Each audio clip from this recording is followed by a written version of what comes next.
আনন্দ বাংলা, আমরা নিরপেক্ষ নই, মানুষ ও সমাজের পক্ষে। নিবেদন করছে আরপি ক্লাব প্রাইভেট লিমিটেড এবং Leo, a large EV and solar innovation. সহ নিবেদক বারডোয়ান ইউনিটেক টেকনিক্যাল ইনস্টিটিউট, যে দেয় চাকরি ও ভবিষ্যতের গ্যারান্টি। বুধবার ভারত জাকাত মাঝি পারগনা মহলের উদ্যোগে পূর্ব বর্ধমানের আদিবাসী তরুণী প্রিয়াঙ্কা হাসদার খুন ও আরজিকর কাণ্ডে দোষীদের চরম শাস্তির দাবিতে সকাল ৯টা ১৫ থেকে প্রায় ২ ঘন্টা পথ অবরোধ ও বিক্ষোভ প্রদর্শন কর্মসূচি পালন করেন।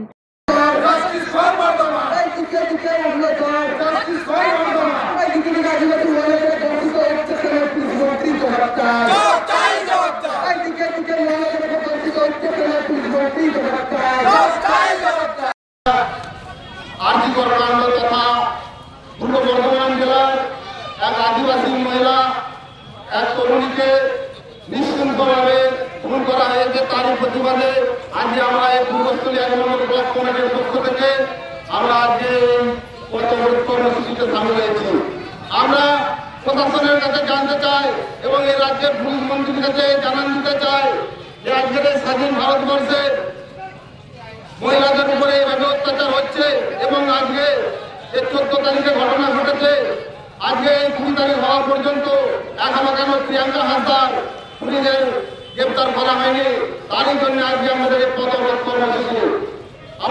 দোষীদের কঠোরতম শাস্তির দাবি জানাতে তারা এই প্রতিবাদ কর্মসূচি পালন করলেন বলে জানা যায়।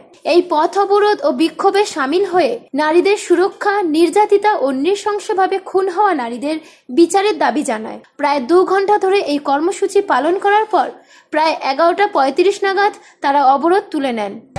আগামী দিনে আজকে যা পশ্চিমবঙ্গে যা নারীর উপরে যা অত্যাচার, নাবালিকার ধর্ষণ, নারী ধর্ষণ থেকে শুরু করে এবং সঙ্গে মার্ডার, এই যে এই কর্মসূচিগুলো এই কারণেই আমরা করছি, এই অত্যাচার বন্ধ করতে হবে পশ্চিমবাংলায়।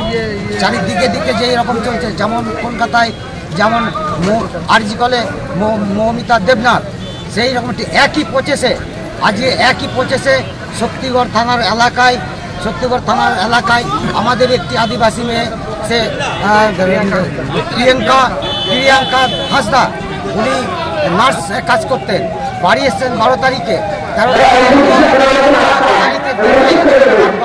বাউন্ডারির বাড়ির থেকে তুলে নিয়ে গিয়ে নৃশংসভাবে তাকে অত্যাচার করে নৃশংসভাবে গলা টিপে কেটে তাকে দেওয়া।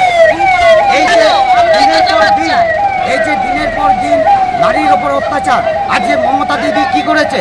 আজ মমতা দিদি আমাদের সরকার, তাকে আমরা স্বাগত জানাই তার পদক্ষেপের জন্য, কিন্তু তার পরিপ্রেক্ষিতে এগুলো কি করছে? এই যে পূর্বস্থলী থেকে দেবাশিস ঘোষের রিপোর্ট, আনন্দ বাংলা।